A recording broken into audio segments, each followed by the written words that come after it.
PHI 현대최면센터의 조수빈 원장입니다.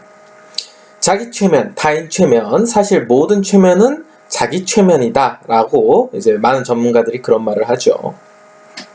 최면사가 뭐라고 해봤자 내담자가 거부하면 결국 상담이 진행될 수 없는 것처럼 말이죠.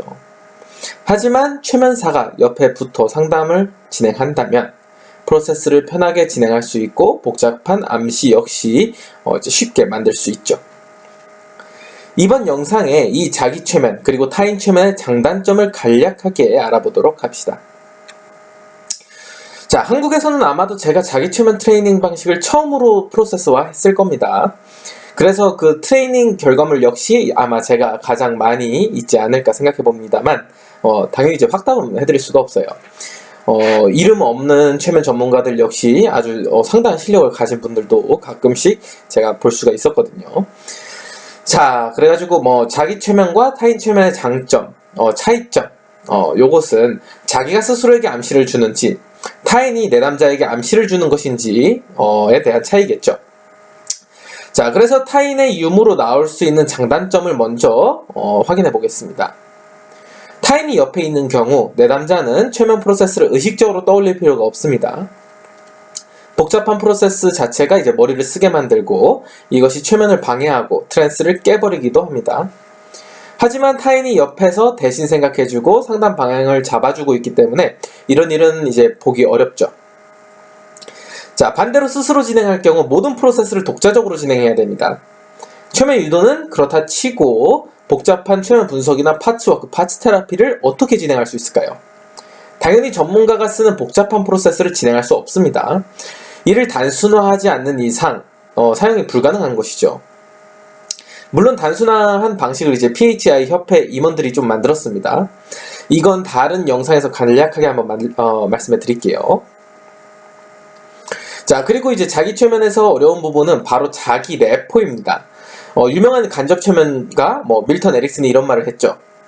환자란 자신과의 레포가 결여된 사람을 환자라 한다. 자, 자기 레포가 형성되지 않고 자신이 주는 암시를 자신의 무의식이 쉽게 받아들이려고 하진 않을 겁니다. 그런데 이미 골물대로 골문 일부 사람들은 자존감이 아주 낮고 경우에 따라 자신을 해치려는 행동을 하기도 합니다. 자, 때문에 이를 해결할 훈련 역시 이제 먼저 선행이 돼야 되겠죠. 그냥 자기 자신에게 나는 행복하다 라고 말해서 자기 최면이 될 수 없다는 말이에요. 그런데 타인 최면의 경우 말이 좀 달라집니다. 최면 전문가는 물론이고 심리상담사들이 내담자와 공감하고 들어주는 짧은 시간 안에 레포가 형성이 됩니다. 용어는 이제 레포나 라포 둘 중에 하나로 이제 사용이 되긴 하죠. 이 레포가 형성이 된 이후 내담자는 전문가들의 암시에 쉽게 반응하고 자신을 바꾸기 위한 행동 역시 전문가와 함께 진행하게 됩니다. 자, 여기까지 보면 자기 최면은 쓸모없고 타인 최면은 최고네요. 그렇죠? 자, 자기 최면의 가장 큰 장점은 바로 타인이 없다는 겁니다. 자신의 비밀을 타인에게 알려줄 필요가 없다는 소리예요. 그리고 자기 내면에 있는 문제를 스스로 파악하고 해소할 수 있는 연습 역시 진행할 수 있다는 겁니다. 그리고 최면 전문가와 함께 하는 것과 달리 이제 혼자 훈련하고 공부하기 때문에 시간이 지날수록 자신을 더 잘 관리할 수 있게 됩니다. 당연히 비용적인 부분도 해결할 수 있겠죠. 그리고 실질적인 문제들 역시 해소할 수 있습니다. 예를 들어서 가족과의 심리 상담, 최면 상담은 불가능하다 할 정도로 어렵겠죠. 하지만 이들에게 이 자기 최면 트레이닝이 진행된다면 스스로 문제점을 해소하고 이제 개발할 수 있겠죠. 언어의 장벽을 가지고 있는 외국인의 경우도 이제 간단하게 설명하고 사전을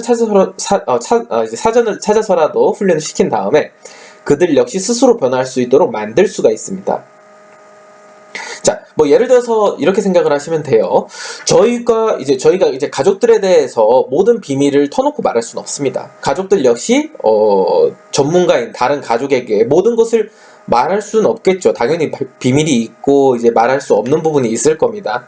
이제 그런 부분을 이제 저희가 없이 빠져도 스스로 진행할 수 있는 자기 최면 트레이닝 기법이 있다는 것이죠. 그리고 외국인 역시 이제 저희와 언어 소통이 어느 정도 된다면 몰라도 어려울 경우엔 당연히 상담이 어려워집니다. 거의 불가능하다고 볼 정도죠. 근데 그런 경우에도 이제 스스로 할 수 있도록 어느 정도 트레이닝을 거쳐서 진행을 한 경우에 스스로 변화를 하는 것을 이제 확인할 수 있습니다. 자, 이뿐만이 아니라 자기 최면을 위해 훈련해온 자기 레포, 존중, 암시 반응 등은 추후에도 계속 발전하게 됩니다. 바로 자신을 타깃으로 자기 스스로 변할 수 있다는 것을 인지했기 때문에 나타나는 변화들이죠. 그래서 뭐 타인 최면, 자기 최면, 최면 전문가로서 이렇게 생각을 합니다. 모든 사람은 스스로 변할 수 있습니다. 더 견고하고 단단하게 말이죠. 하지만 전문가는 이를 촉진시키고 방향을 조절해 줄 수 있다고 생각하시면 됩니다.